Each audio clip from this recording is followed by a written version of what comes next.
आता परत आपल्याला बोलायचंय, गुरुर ब्रह्मा गुरुर विष्णू गुरुर्देवो महेश्वरा गुरुर साक्षात परब्रह्म तस्मै श्री गुरवे नमः. शांत शांत शांत.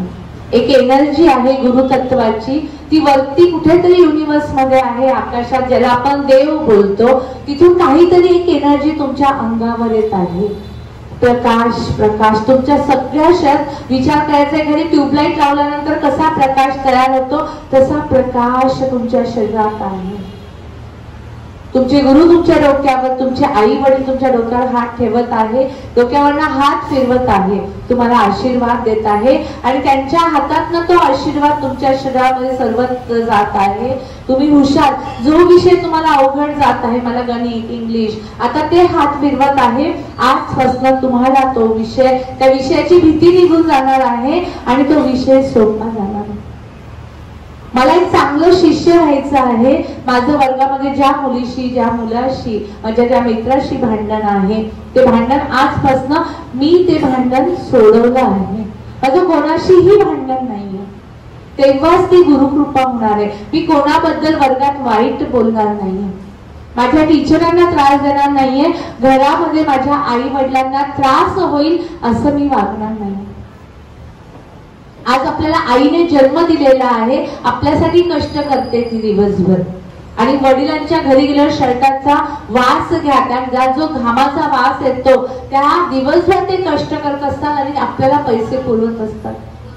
त्यांना आजपासून माझ्याकडनं मी प्रॉमिस करत आहे, माझ्या आई वडिलांना आणि टीचरांना मी त्रास देणार.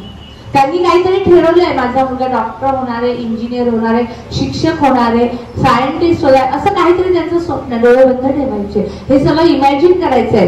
तुम्हाला सांगत असतील किंवा तुम्ही पण ठरवलं असेल, ते इमॅजिन करा. जर तुम्ही ठरवलंय की मी डॉक्टर व्हायचंय मला, तर तुम्ही डॉक्टरचा पांढरा कोट घातलाय.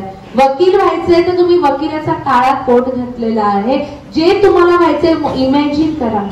आणि त्याच्याही पलीकडे आपल्याला एक चांगलं माणूस व्हायचं, समाजाची सेवा करायची, ईश्वराची सेवा करायची आहे. तर तुमच्या डोळ्यासमोर ती इमेज तयार करा. आपल्याला ऋतिक रोशन आणि कॅटरीना कैफ व्हायचं नाहीये.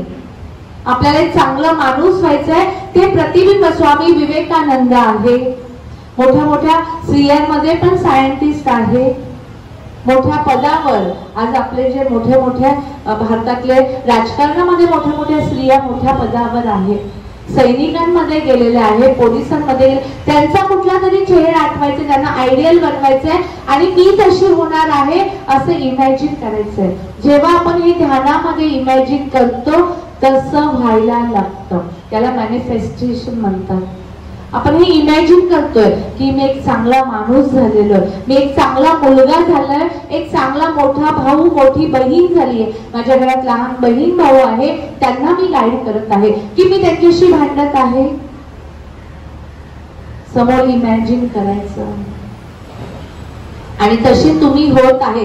ती इमेज सगळ्यांनी केली, इमेज तयार केली आहे आणि इमॅजिन करायचंय ती इमेज जी आता तुम्ही तयार केली ती तुमच्या जवळ जवळ जवळ जवळ येत आहे आणि ती इमेज आता तुमच्या शरीरात गेली आहे.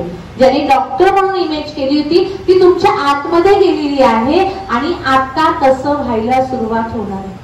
एक चांगली व्यक्ती, चांगली मुलगी, चांगली बहीण, चांगला भाऊ मी इमॅजिन केला होता आणि तो आता माझ्या शरीरात ती इमेज गेली आहे आणि आता तसं व्हायला लागणार आहे. चेहऱ्यावर परत हास्य आणायचंय, ताट बसायचंय. आपण लगेच आपली मानपाट वाकडी करतो. चेहऱ्यावर बघा ऑटोमॅटिक आपण उदास होऊन जातो. छान स्माइल करा बरं.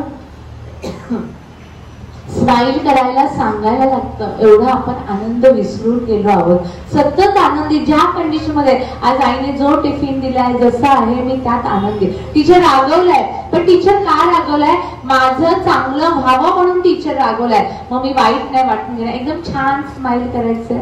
वर्गात पण बसण्यात आनंदी, सगळे दात दिसले पाहिजे, मोजता आले पाहिजे की किती आहे, 32 आहे की 34 आहे की आलेच नाहीये, दात कळले पाहिजे ना. छान हसू आणायचं आहे चेहरा. मी आनंदी आहे, बोला. मी आनंदी आहे. मी प्रसन्न आहे, मी हुशार आहे, मी शांत आहे, मी समाजामध्ये एक चांगली व्यक्ती बनण्याचा प्रयत्न करत आहे, मी शाळेतला एक चांगला विद्यार्थी आहे, मी आनंदी आहे, मी शांत आहे, मी प्रसन्न आहे.